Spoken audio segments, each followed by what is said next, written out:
previous video, we have found out the solution of the equation of simple harmonic motion. Now in this video, we are going to interpret that solution. So this is the SHM equation of motion, and this was one of the possible form of the solution.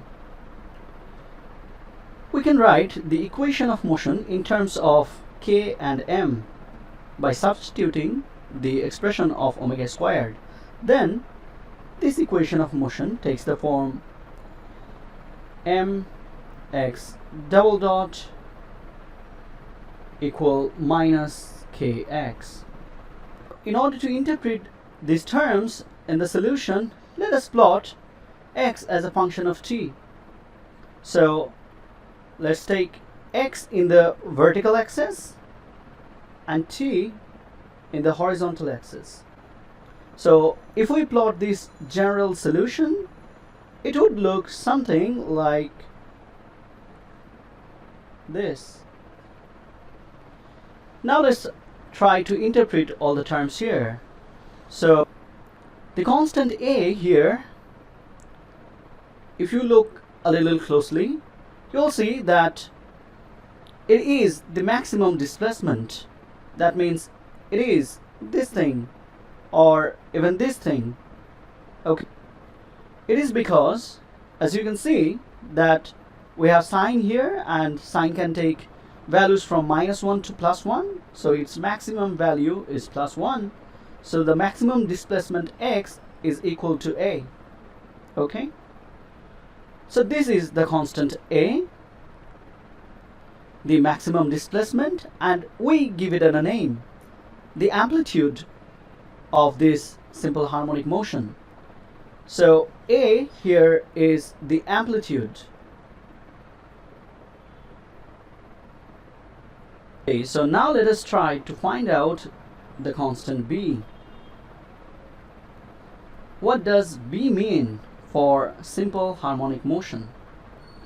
For that, you have to realize that here function x is a periodic function, so it should have a period. A period is a time after which a function repeats itself exactly. So now let us try to find out the period of this function. Okay, so let's say at a certain time the function x looks like this. It's at a certain time t. Okay, now after some time, say 2 pi over b, what should the function look like? So let us find that out by adding this time 2 pi over b with the existing time t. Okay, so the displacement at that time, let's say it's x prime, will be equal to a sine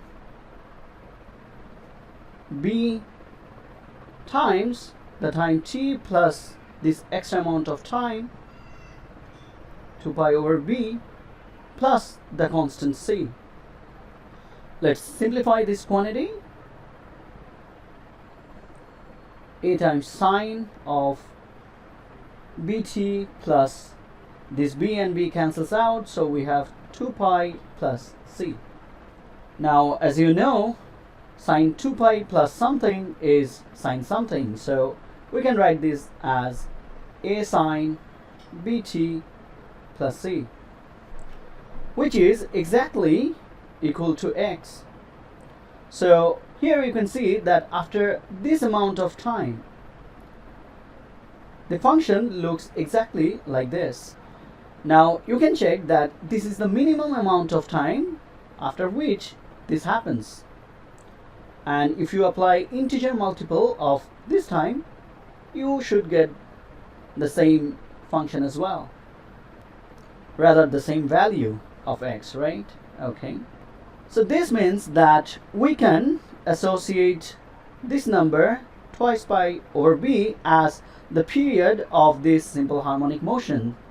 Okay, so this is the period which we represent with t.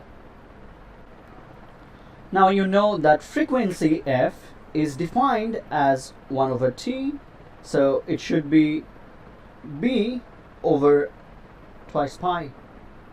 So this constant b is related to the frequency of the simple harmonic motion. So we can write down b to be equal to 2 pi times f, which we'll call the angular frequency of the simple harmonic motion, omega. So the constant b is the angular frequency of this simple harmonic motion. But wait, it is simple harmonic motion, right? What is angular about it? It is simple. It is along a straight line, right?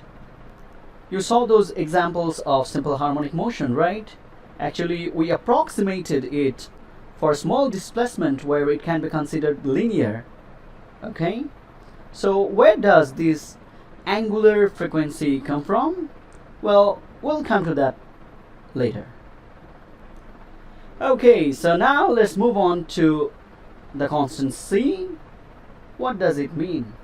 Now, to find out this constant c, let us consider the case of the position of the oscillator at time t equals 0. Okay, so if we put t equals 0, the initial position of the oscillator will be a times sine of c. Okay? Now a is a constant, the maximum displacement or amplitude, right? So it is a constant term. So the initial position of the particle depends on this constant c, right? So this constant c is an angle which actually defines the initial position of the particle. We call this constant c the initial phase of the oscillator. So this c is the initial phase. So if this initial phase c is 0, we have sine 0, which is 0, so the initial position is at 0.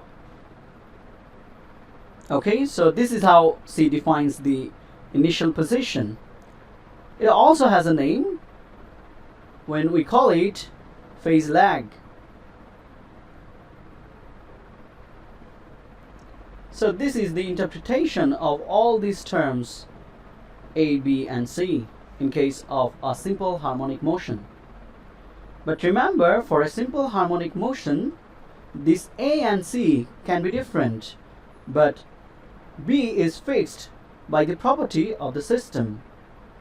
Because you see, b is equal to omega, and we know that omega was previously defined as square root of k over m,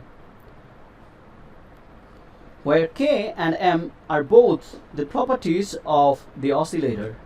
So that means the frequency of the oscillator is dependent on the properties of the system, that is the spring constant and the mass of the oscillator.